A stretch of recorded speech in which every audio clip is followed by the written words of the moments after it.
Good morning प्यारे बच्चों। आज हम क्लास 9th की सामाजिक विज्ञान की भूगोल की वर्कशीट नंबर 67 करेंगे। डेट है 17 जनवरी। आज का हमारा टॉपिक है प्राकृतिक वनस्पति तथा वन्य प्राणी। ये आपकी बुक का चैप्टर 5 है जो कि बहुत इंपॉर्टेंट है, इसलिए इसे ध्यान से समझना है और ध्यान से करना है। सबसे पहले देखते हैं आज की वर्कशीट में हमें क्या दिया गया है। आज की हमारी वर्कशीट में हमें बताया गया है कि भारत में कितने प्रकार की जातियों के पौधे पाए जाते हैं और कितने प्रकार की जातियों के जानवर और मछलियाँ पाई जाती हैं। इम्पोर्टेंट है बहुत ज़्यादा, इसे भी हम देखेंगे। उसके बाद दिया गया है प्राकृतिक वनस्पति के बारे में, प्राकृतिक वनस्पति क्या होती है, किसे कहते हैं, ठीक है। उसके बाद दिया गया वनस्पति और वन्य जीव प्राणियों में विविधता के क्या क्या कारण होते हैं, यह भी बहुत इंपॉर्टेंट है, इसे भी हम ध्यान से देखेंगे। उसके बाद हमें दिया गया है वन मनुष्य के लिए क्यों आवश्यक है। बहुत बार ये एग्जाम में पूछा गया है क्वेश्चन, तो इसलिए ये भी बहुत इंपॉर्टेंट है, इसे भी हम देखेंगे। उसके बाद 4 क्वेश्चन दिए गए हैं, इनके आंसर हम करेंगे। तो शुरू करते हैं आज की वर्कशीट को। भारत एक विशाल देश है। भारत विश्व के मुख्य 12 जैव विविधता वाले देशों में से एक है। कितने? 12। भारत जो है विश्व के 12 जैव विविधता वाले देशों में से एक है। इंपॉर्टेंट है, ये डेटा भी पूछ लिया जाता है। भारत में लगभग 47,000 विभिन्न जातियों के पौधे, इंपॉर्टेंट है, आपको ध्यान रखना है कितने प्रकार के, 47,000 प्रकार की विभिन्न जातियों के पौधे भारत में पाए जाते हैं और लगभग 90,000 जातियों के जानवर और विभिन्न प्रकार की मछलियां भारत में पाई जाती हैं। आपको ये दोनों डेटा ध्यान रखने हैं। उसके बाद दिया गया है प्राकृतिक वनस्पति। वनस्पति का वह भाग जो मनुष्य की सहायता के बिना अपने आप पैदा होता है। इसका मतलब ये है कि जो कुछ पेड़ पौधे आपने देखे होंगे, वन यानी जंगल जो होते हैं, जिन्हें हम नहीं बोते, ठीक है, खुद ही पेड़ पौधे उगाते हैं, खुद ही वन उगाते हैं, वहाँ की उनकी बात हो रही है, और लंबे समय तक उस पर मानवीय प्रभाव नहीं पड़ता, उसे अक्षत वनस्पति कहते हैं या प्राकृतिक वनस्पति कहते हैं। ठीक है, तो किसे कहते हैं प्राकृतिक वनस्पति या अक्षत वनस्पति? यानी वनस्पति का वह भूभाग, यह इसकी परिभाषा है, वनस्पति का वह भूभाग जो मनुष्य की सहायता के बिना अपने आप पैदा होता है और लंबे समय तक उस पर मानवीय प्रभाव नहीं पड़ता, उसे अक्षत वनस्पति कहते हैं। ठीक है, उसके बाद आगे देखेंगे हम। वनस्पति जगत शब्द का अर्थ किसी विशेष क्षेत्र में किसी विशेष समय में पौधों की उत्पत्ति से है। यही पूछा था, वनस्पति जगत किसे कहते हैं। यानी एक विशेष क्षेत्र के अंदर, एक विशेष भूभाग के अंदर, एक विशेष समय के अंदर, ठीक है, एक पर्टिकुलर समय के अंदर और एक पर्टिकुलर क्षेत्र के अंदर जो पौधे उगते हैं उन्हें क्या कहा जाता है? वनस्पति जगत कहा जाता है। ठीक है, वनस्पति तथा वन्य प्राणियों में विविधता के निम्नलिखित कारण हैं। यानी जो वनस्पति होती है, जो वन्य प्राणी होती है, उनमें जो विविधता पाई जाती है, ठीक है, अलग अलग तरह के प्रकार पाए जाते हैं, तो क्यों पाए जाते हैं उसके कारण हमें बताए गए हैं। कौन कौन से कारण हैं? तो 2 कारण मुख्य रूप से होते हैं। एक तो होता है हमारा धरातलीय कारण, एक दूसरा होता है जलवायुवीय कारण। धरातलीय कारण में कौन कौन से आते हैं? एक तो भूभाग आता है और दूसरा आता है मृदा। ठीक है, भूभाग कैसे? जैसे अगर कोई भूभाग उपजाऊ भूमि पर है तो वहाँ पर क्या की जाएगी? कृषि की जाएगी। अगर ऊबर, ठीक है, या फिर समतल भूभाग है, उस पर क्या है? जंगल और घास के मैदान है, तो उसमें क्या होगा? वन्य प्राणी रहते हैं उन पर। ठीक है, कहीं जंगल है, कहीं एक भूभाग उपजाऊ है, वहाँ पर कृषि की जाएगी। एक भूभाग पर जंगल या घास के मैदान है, तो वहाँ पर क्या होगा? वन्य प्राणी वहाँ पर रहेंगे। ठीक है, वन्य जीव जंतु जो होते हैं वहाँ पर रहेंगे। तो ये विविधता का एक मुख्य कारण होता है। दूसरा होता है मृदा। ठीक है, मृदा का किस तरीके से? मृदा कई प्रकार की पाई जाती है, अलग अलग प्रकार की, जैसे काली हो गई, दोमट हो गई, लैटेराइट हो गई, इस तरह की बहुत सारी मृदा के प्रकार पाए जाते हैं। तो उनमें विविध प्रकार की वनस्पति पाई जाती है। ठीक है, जो मृदा का प्रकार है वो भी जो वनस्पति में विविधता का एक कारण होता है। उसके बाद है जलवायु कारण। ये बहुत इंपॉर्टेंट है ये, ठीक है, मुख्य रूप से इंपॉर्टेंट होता है जलवायु कारण।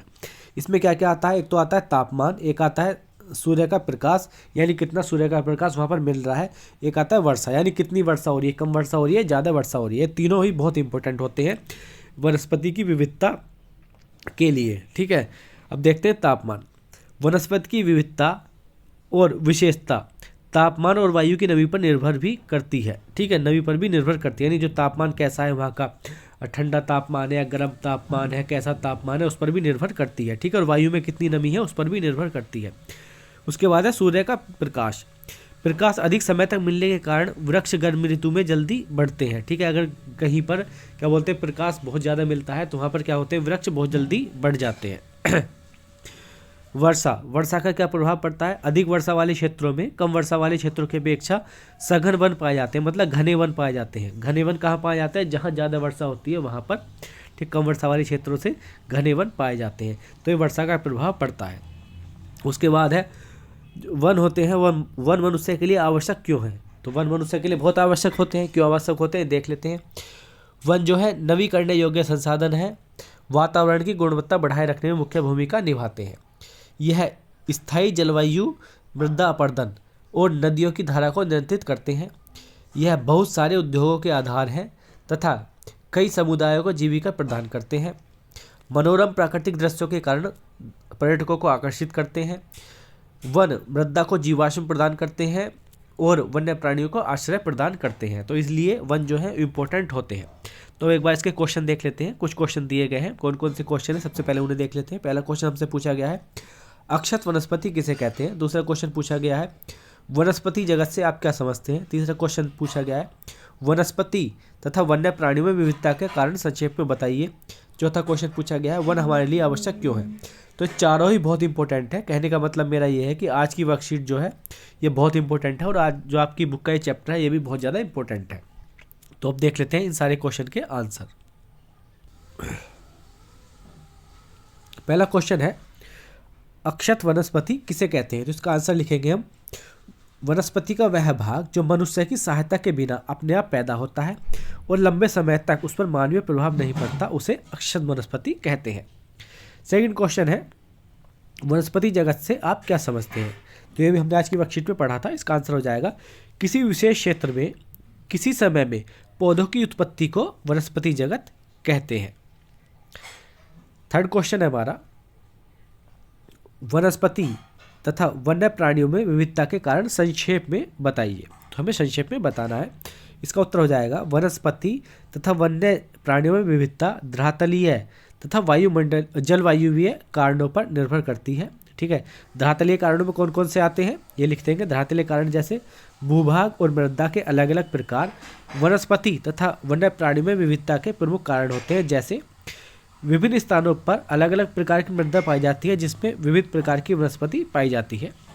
उसके बाद जलवायु में कारण लिखेंगे हम। जलवायु कारण कौन कौन से होते हैं? तापमान, सूर्य का प्रकाश और वर्षा की मात्रा वनस्पति तथा वन्य प्राणियों में पाई जाने वाली विविधता के प्रमुख कारण होते हैं। जैसे अधिक वर्षा वाले क्षेत्रों में कम वर्षा वाले क्षेत्रों से अधिक घने वन पाए जाते हैं। तो हम थर्ड क्वेश्चन का आंसर इस तरीके से लिख देंगे।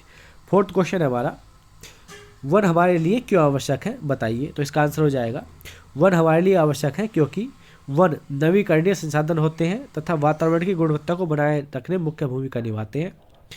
मृदा अपरदन को नियंत्रित करते हैं, मृदा को जीवाश्म प्रदान करते हैं, वन्य प्राणियों को आश्रय प्रदान करते हैं, कई सारे समुदायों को जीविका प्रदान करते हैं। इसलिए क्या है वन हमारे लिए आवश्यक है। तो आज की हमारी वर्कशीट थी। आपको कैसी लगी कमेंट करके बताना। अगर अच्छी लगी तो वीडियो को लाइक करना और शेयर करना। Thank you, thanks a lot.